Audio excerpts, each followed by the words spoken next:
Estamos con Gabriel Rafar. Gabriel, bienvenido, buen día. Buenos días, Alejandro. ¿Qué tal? Sí, hoy queríamos conversar sobre lo que algunos autores han llamado la desafección de las élites hacia la democracia, un proceso que está en marcha. Y voy a referirme a una columna que hace unos días publicó la politóloga neuquina, pero de proyección nacional, que no hace mucho, digamos, editó un libro interesante bajo el título ¿Por qué funcionan los populismos? Estoy hablando de María Esperanza Casulo, que trataba de entender por qué tenemos la sensación de vivir, pareciera, en un país irrespirable, un país indomable. Señalaba Casulo que esta sensación se viene expresando en la agenda fundamentalmente de los comunicadores, de los voceros de las principales organizaciones empresariales del país y también de una porción no desdeñable de la política. Decía entonces Casulo que, y la cito, no tengo la respuesta, pero hay que decir que vivimos en este momento un proceso de desafección democrática de las élites en todos los países de América. Y luego nos señalaba que en la historia de los estudios de estos fenómenos, antes la sociología había señalado que en nuestro continente y en gran parte del mundo esa desafección en general venía mayormente de las clases populares y se acusaba que ellas siempre estaban disponibles para ser movilizadas por los cantos de sirena de los demagogos populistas. Y hoy debemos admitir que la insatisfacción y sensación de que algo está muy mal está sobre todo en los sectores más altos, con los que más recursos y más poder, están teniendo. Y también nos decía que, este fenómeno ya ha sido identificado por historiadores, politólogos, en términos de victimización de las élites. En el sentido de que en este momento en que el capitalismo ha triunfado, contundentemente, no hay duda, cuando está en ascenso las derechas en todo el mundo, digamos, no hay que poner muchos nombres para identificar los fenómenos de Brasil, de Estados Unidos, de Francia, etcétera, etcétera, pareciera que no existirá una visión alternativa y desafiante como fue hasta menos en los años 80 con la presencia del famoso campo socialista.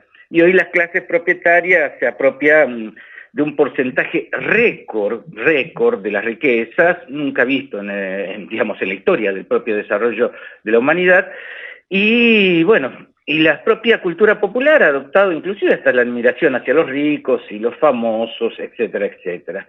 Pero curiosamente estas élites se sienten amenazadas.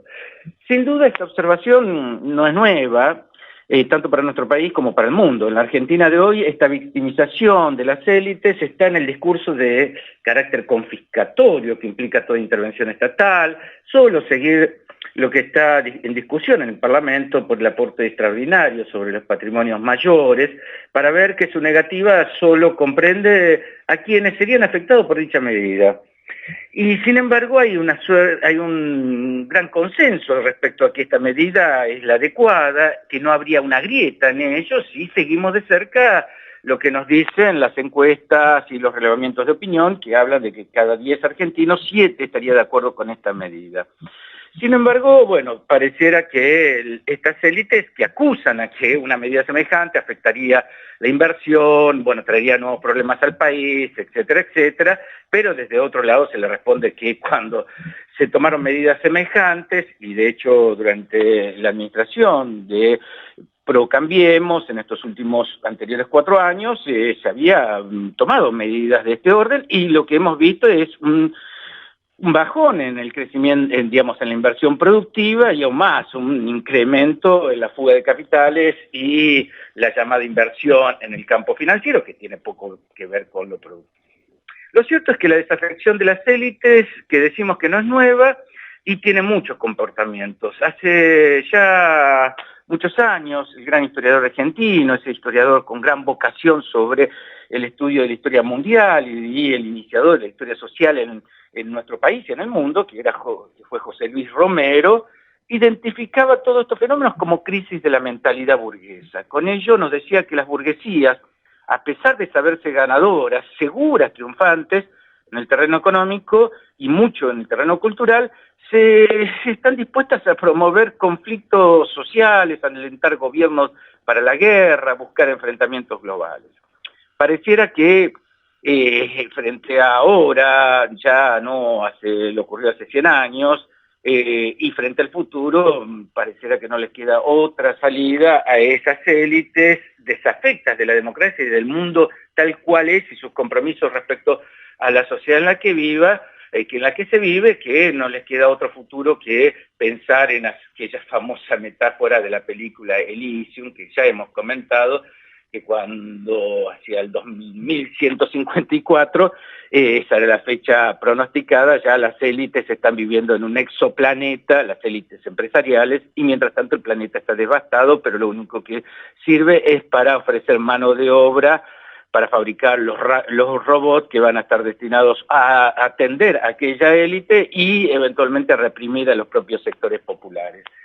Casulo, y cierro con ello, porque me parece que es una cientista social muy destacada, dice y nos señala que la desafección democrática de las élites es sin duda un fenómeno grave para la propia democracia, ya que las mismas tienden a una influencia política mayor a su tamaño poblacional y están en condiciones de trabajar la agenda, definir la agenda y marcar las sensaciones que en gran medida pareciera seguir primando respecto a que hay un país ingobernable, un país que no puede prosperar. Y sin embargo, algo de esto no ocurre porque, bueno, nuestras agendas cotidianas se mantienen en pie, a pesar de tantos inconvenientes. Bueno, esto es lo que queríamos charlar hoy. Gabriel, muchísimas gracias. Un fuerte abrazo. Hasta el lunes. Gracias, Alejandro. Hasta el lunes. Adiós. Gabriel Rafar ha pasado por La Primera Mañana.